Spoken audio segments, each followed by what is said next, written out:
5મી September અંતર્ગત શિક્ષક દિન નિમિત્તે આજે સપરેડા પગાર કેન્દ્ર પ્રાથમિક શાળાની અંદર શિક્ષક દિનની ઉજવણી કરવામાં આવી, જેમાં શાળાના વિદ્યાર્થીઓએ શિક્ષક બનીને સમગ્ર દિવસ દરમિયાન શાળાનું સંચાલન કર્યું હતું.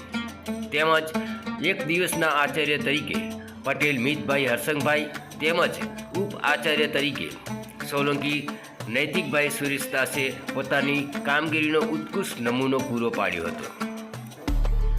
સમગ્ર દિવસ દરમિયાન શાળાના સુચારુ સંચાલન માટે શાળાના એક દિવસીય આચાર્ય મિતભાઈ હરસંગભાઈ પટેલે ખૂબ જ સુંદર કામગીરી બજાવી હતી. તેમજ શાળાનું સમગ્ર સંચાલન ખૂબ જ સુંદર રીતે કર્યું હતું.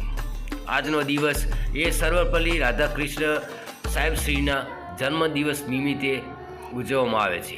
5મી સપ્ટેમ્બર 1962ની અંદર ડૉક્ટર સર્વપલ્લી રાધાકૃષ્ણ સાહેબશ્રીનો જન્મદિવસ હતો અને એ જન્મદિવસને આજે આપણે શિક્ષક દિન તરીકે યાદ કરીએ છીએ. ખરેખર ખૂબ જ સુંદર કામગીરી કરવા બદલ તમામનો ખૂબ ખૂબ આભાર.